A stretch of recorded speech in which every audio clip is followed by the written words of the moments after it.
പ്രമുഖ നടൻ പരേതനായ കൊല്ലം സുധിയുടെ ഭാര്യ എന്നതിനപ്പുറം സ്വന്തം അധ്വാനം കൊണ്ട് മലയാളികൾക്കിടയിൽ തന്റേതായ ഒരിടം കണ്ടെത്താൻ രേണു സുധിക്ക് സാധിച്ചിട്ടുണ്ട്.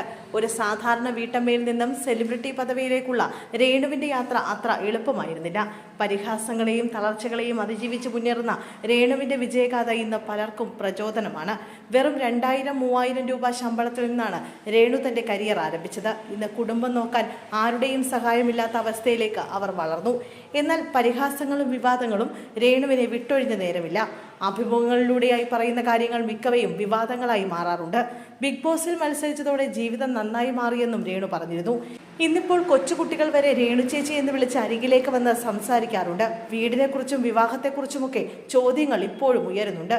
കിച്ചുവിന്റെ പേരിലുള്ള ആ വീട്ടിൽ വിവാഹശേഷം ഞാൻ താമസിക്കില്ല, ഭർത്താവിനെയും കൂട്ടി അങ്ങോട്ടേക്ക് എന്തായാലും പോവില്ല എന്നും രേണു പറയുന്നു. എന്നെ സ്നേഹിക്കുന്നവരായിരിക്കണം പാർട്ണറായി വരേണ്ടത്.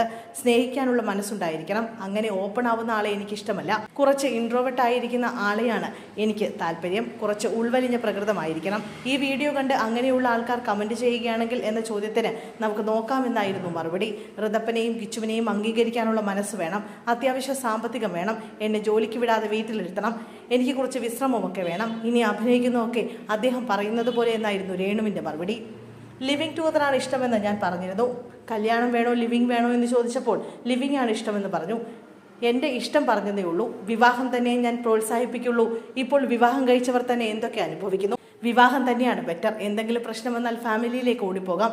ലിവിങ് ടുഗദർ ആണെങ്കിൽ അത് നടക്കില്ല. നമ്മളായിട്ട് തിരഞ്ഞെടുക്കുന്നതാണെങ്കിൽ എന്ത് വന്നാലും അനുഭവിക്കുക. ഞാനങ്ങനെ ലിവിങ് റിലേഷനിലൊന്നുമല്ല. സിറ്റുവേഷൻ റിലേഷൻഷിപ്പിനോടൊന്നും താല്പര്യമില്ല. അങ്ങനെ ചെയ്യുന്നവർ ചെയ്തോട്ടെ. ഇനി ഞാൻ UK പോകുമ്പോൾ കാമുകനെ കാണാൻ പോവുകയാണെന്ന് നിങ്ങൾ പറയും. ഒന്നുമല്ല കേട്ടോ, ഇതൊക്കെ വെറും മിഥ്യാധാരണകളാണ്. ഇനി തിരുവനന്തപുരത്തെ ഉച്ചക്കടയെക്കുറിച്ചാണോ പറയുന്നത്? ഇനി അതും പറയാം. നിങ്ങളെല്ലാം ഞെട്ടും. പ്രണയവിവാഹത്തിലൂടെയായിരുന്നു സുധിയും രേണുവും ഒന്നായത്. നമ്പർ സംഘടിപ്പിച്ച് രേണുവായിരുന്നു സുധിയെ വിളിച്ചത്. ആദ്യ വിവാഹത്തെക്കുറിച്ചും കിച്ചുവിനെക്കുറിച്ചുമൊക്കെ സുധി രേണുവിനോട് പറഞ്ഞിരുന്നു. മകനെ തുടക്കം മുതലേ എൻ്റെ മകനായാണ് ഞാൻ കണ്ടത്. അവനും അമ്മയെന്ന് തന്നെയാണ് വിളിക്കുന്നത്. എപ്പോഴും ഞങ്ങളുടെ കാര്യങ്ങൾക്കായിരുന്നു സുധിച്ചേട്ടൻ പ്രാധാന്യം നൽകിയിരുന്നത്.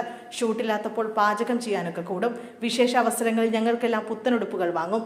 നിങ്ങളുടെ സന്തോഷമാണ് എനിക്ക് കാണേണ്ടതെന്ന് എപ്പോഴും പറയും. സ്വന്തമായൊരു വീടില്ല എന്ന വിഷമം അദ്ദേഹത്തെ അലട്ടിയിരുന്നു. അതിനുള്ള കാര്യങ്ങളെല്ലാം ചെയ്തു വരുന്നതിനിടെയായിരുന്നു അപ്രതീക്ഷിത വിയോഗം. അന്ന് അഭിനയിക്കാനുള്ള അവസരങ്ങളൊക്കെ വന്നുവെങ്കിലും രേണു അതൊന്നും സ്വീകരിച്ചിരുന്നില്ല. ഇപ്പോൾ ജീവിക്കാനൊരു മാർഗമെന്ന നിലയിലാണ് ഇൻഡസ്ട്രിയിലേക്ക് ഇറങ്ങിയതെന്നും രേണു വ്യക്തമാക്കിയിരുന്നു.